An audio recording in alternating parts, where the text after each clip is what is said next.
Activate Your Introvert, the weekly show to help leaders build performance by understanding introversion.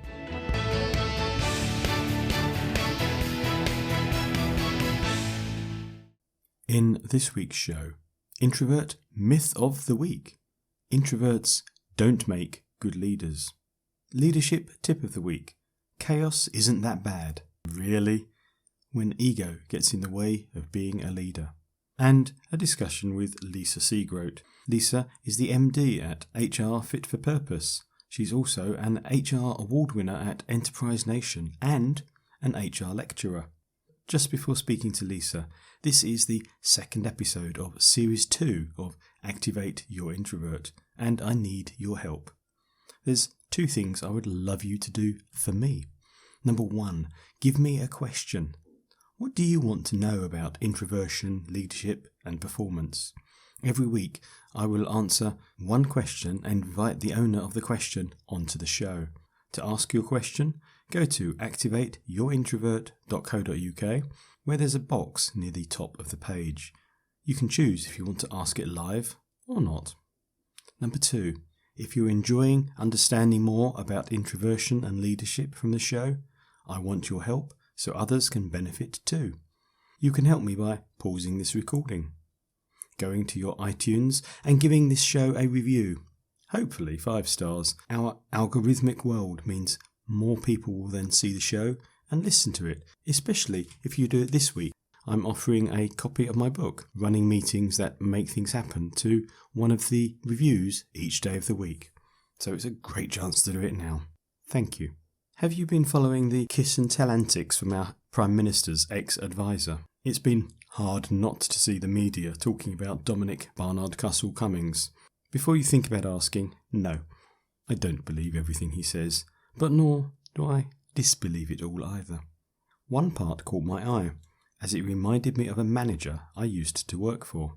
It linked to a survey I've been running on egotistical behaviour, and it linked to the other media item of the moment, Euro 2020, which is running in 2021, and they couldn't be bothered to change the name. One of the many claims is an alleged quote of our Prime Minister, who laughed and said, "Chaos isn't that bad.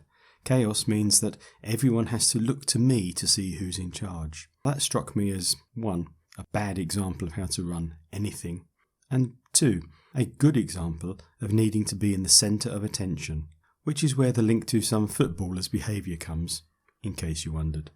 My survey on LinkedIn and email suggests that most introverts don't like strongly egotistical behaviour. Okay, most people don't, but the tendency is stronger among introverts.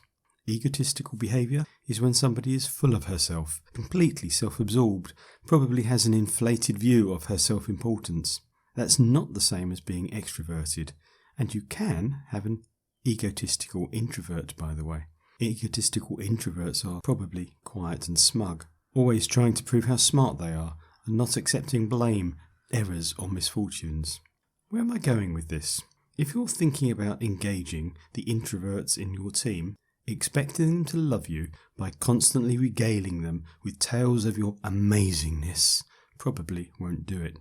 If you need to be known as the leader by getting people to come to you all the time, you're probably being not that effective. The trouble is, you might not choose to recognise yourself as egotistical. Just be aware, tales of your superiority won't go down well with the introverts in your team. They probably want to be engaged with more humble behaviours and quieter discussions about real issues.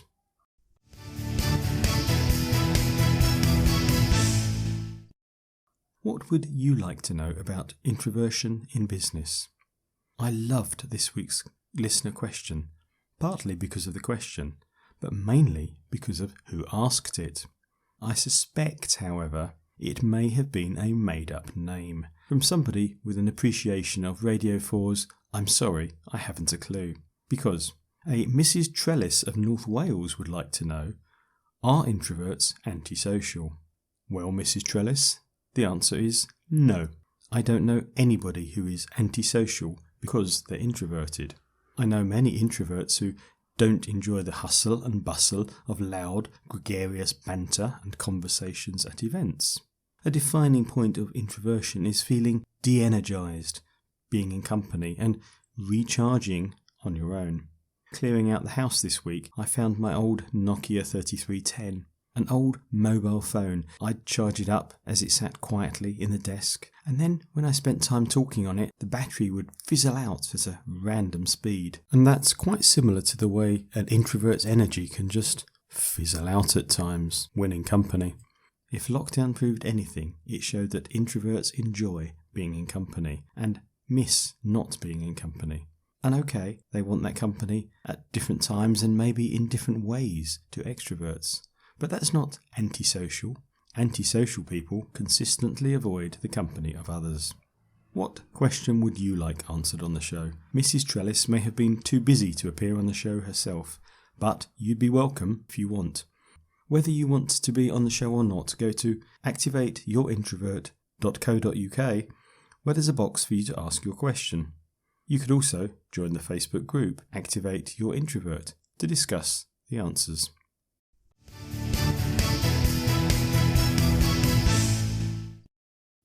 Activate Your Introvert. Understanding introversion, building your business.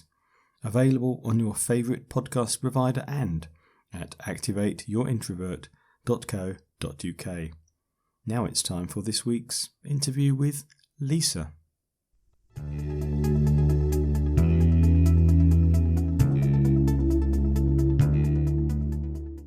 Hi Lisa, great to talk to you. Good morning, John. We were talking off air about some of the stuff that you do around culture, toxic culture, employee morale and all that kind of stuff, which I'm absolutely fascinated by, and the link, if you think there is one, to introversion. Before we dive into any of that, are you an introvert or an extrovert? And perhaps more importantly, what's that meant to you? Yeah, that's an interesting one for me, because when I was young, when I was a child, I was much more introverted. I was the child that sat in the class that never put their hand up. I sat at the back. I didn't want anyone to notice me. John, I wore glasses. I had what we call puppy fat, and that hung around until I was about 12. And I didn't want to be noticed. You know, even as a teenager, I think I was probably still very introverted, very self-aware, not comfortable in my skin at all. What was the turning point then, Lisa? At the age of 27, my mum was diagnosed with cancer of the esophagus, and we realised that it was going to be a very difficult journey, and sadly she wasn't going to recover from that particular cancer. But the way she was treated during her treatment, certainly by some medical professionals, infuriated me to the point where I suddenly found my voice. And after Mum died, I actually did launch a campaign called Action for Eileen, which I took to Downing Street around older people's care in hospital. And I was so furious about it. I think that's where I found my voice. But obviously that wasn't until I was 27. And then suddenly I was doing TV, radio. Wow. Yeah. And live stuff as well. And I think that was the turning point for me. Talk to me a little bit about stress in the workplace. I know we were talking off air and you said there's this link between that and a toxic workplace culture. So perhaps we can just unpick some of that. There are lots of different stresses at work. And look, I'm not going to say to you, we should all have this perfect work environment where there's no stress, or a perfect life with no stress. Wouldn't that be lovely? Not. Wouldn't it? But it doesn't exist. No. Okay. We all know that we have to live with stress. But when stress tips over into strain, that's when it becomes a problem for individuals. So you get different types of stress in the workplace. Lots of stress is driven through people's behaviour towards others, which then creates stress for individuals. For example, where a manager is not really managing, or maybe doesn't have the skills to manage a team of people properly, and isn't recognising that maybe the workload is not evenly distributed, and that's creating stress for people. So, you know, there's those kind of things. And then you have the other kind of environment, which is when you suddenly have a new person comes into the organisation, changes the dynamics, and there's some sort of this what's called gaslighting is what I experienced, where you suddenly start to feel after many, many years working with this new person coming in that you must have been rubbish, because clearly everything you're saying to them they don't understand, or they don't remember, or they said they don't remember agree. So that then becomes hugely stressful for the individual. And then you start to see these toxic behaviours bubbling up to the surface. And then by that, I mean that the individual creating that problem makes you feel you've got to check an email 50 times before you can send it to them in case you say the wrong thing and it backfires on you, or it's just, it's a really, really uncomfortable place to be. And is this toxic workplace culture then, is that generally created by leadership, managers? Can it be from people in the team as well? It can come from any area in the organisation, but generally what you have is a leader should set the tone and culture for the organisation. And if you've got someone that's a good leader that values their people and recognises we're all different and we all have different dynamics and different skills that we bring to the organisation, and that's great because people will generally flourish in that kind of environment no matter what their personality. But if you have a leader that's a dictator who perhaps isn't comfortable in a leadership role, maybe they've never had any training to be a leader of people, but they may have been promoted because their abilities are good, then that's where you can start to see some of these toxic cultures kicking in, because if they don't know how to lead and manage a team and they don't get it right, then that tends to set the tone throughout the rest of the organisation.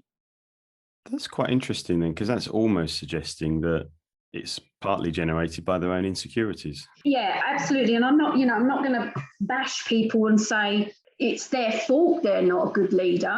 There are many, many people in those kind of roles, as I just mentioned, where absolutely should be promoted because their skills and abilities are there. Brilliant. Perhaps they can run brilliant projects. Maybe they're great business people, very, entrepreneur or whatever, but they don't know how to manage people. And then suddenly they're a CEO or an MD and they've got 250 staff and all these managers reporting into them, and they sometimes don't have a clue. One of the things I've heard sometimes leaders talk about HR and some of the soft skills is that just soft nonsense. But what's the impact of this toxic culture on things like morale, perhaps absence and turnover, getting into the really hard stuff? What's the business impact on this? If your culture is unhealthy, your business will be unhealthy. There's a direct correlation between the two. And it is something that we teach as part of an HR qualification. There's a direct connection between having healthy environment for your individuals, and I mean they feel empowered in the workplace and valued, connected to good business health. If you don't have that, you will see generally a high absence rate bubbling up because the workplace is actually making people sick. Does that make sense? They just can't face it, that kind of thing. You will then see a high turnover rate bubbling up because there's something not right in the environment. People come in, they see it, they say, I don't want to stay, and they go. So you've got that churn factor going on. You will definitely not achieve high productivity, and profitability in the business will be impacted as well. So I'm not saying your business won't survive. It will probably tick along. For me, I use words like thrive and flourish. If you've got healthy culture, you will survive if you don't, but you will thrive and flourish if you do. Do you think people are really treated as the most valuable and expensive assets in businesses? No, because I think many get it and understand it, but there are others, still far too many, unfortunately, out there, and you hear them quite a lot in the media. You hear like large organisations, you think, wow, that's hideously toxic, because they just miss that point that your people are your most valuable asset. They are also your most expensive next to your building generally and what that's costing you. So we invest in our buildings generally, we keep them up to date. If they need a new roof or whatever, we deal with that. But then we have this massively expensive resource called staff, and then we just forget that they're just as important. So we're not investing in looking after them in terms of thinking about how they're thriving in the workplace, because if they're thriving, they're going to contribute positively to your business and your bottom line. Where does introversion and extroversion figure into this? Is just another layer that causes complication, or is there? It shouldn't cause complication at all. I mean, if you've got good leaders and good managers, like good people managers I'm talking about, leading you into the FTSE 100, I'm talking about leading people management skills. It shouldn't matter what type of personalities you have within your organisation, because human dynamics are what contributes to the whole team success, essentially, because we're all bringing different stuff, different skills, and we all see and experience different things that we can share. But if we don't value that in terms of making sure that we treat people individually, we're going to suppress that, and people are not going to come into their own in the workplace. They're just going to do their bit and go, basically, if that, because they're not going to feel that there's no autonomy, there's no kind of encouragement. How well do you think leaders generally that you've worked with understand introversion? I think people misunderstand introverted personalities because they just don't have a clue about human dynamics and how all that stuff works. So, they can often think people are disengaged, rude, because they're detached and somewhat stepping back. And that's not the case. So again, it's about having those skills with leadership and people management to understand that everybody's different. So how can we get the best from our team? And that might be a great point to say, perhaps if I'm an introverted leader, give us a tip to improve how I work with my team. If you're a naturally introverted person and you maybe find it difficult, to run team meetings and things like that, because there's 10 faces sitting around the table all looking back at you and you're like, ooh, then generally what is a really good idea is to buddy up with somebody else in the organisation. So maybe find somebody like that, experienced manager, that you can maybe work together like on a buddying scheme where you can share tips and experience with one another. So almost like mentoring one another, really. If you're uncomfortable in that space, get some help from a colleague who's more comfortable in that space, and equally do a trade-off. Help them with something too, because I guarantee you there'll be something that they need that you've got. Give us a tip for an extroverted leader, but I guess your tip for an extroverted leader would be exactly the same. Absolutely, exactly the same. I'm a great believer in buddying up with more other senior colleagues, or it doesn't even have to be in your organisation. It can be outside.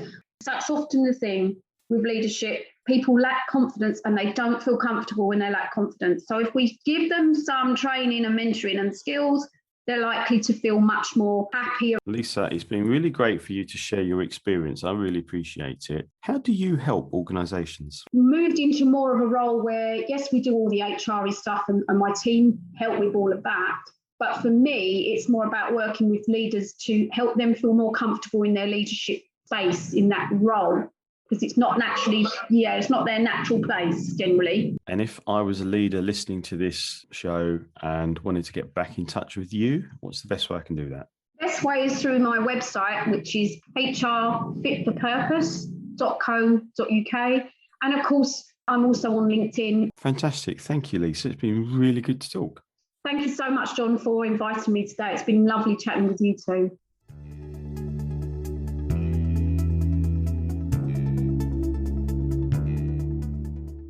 And now it's time for Introvert Myth of the Week. Those crazy stories that I hear and you hear that some people actually believe.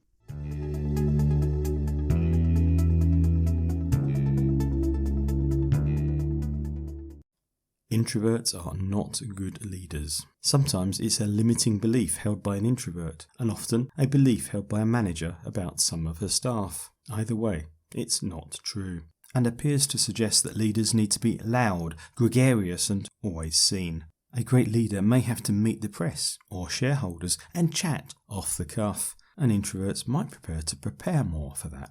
But isn't a great leader somebody who creates a company where the team grow and get on with the work?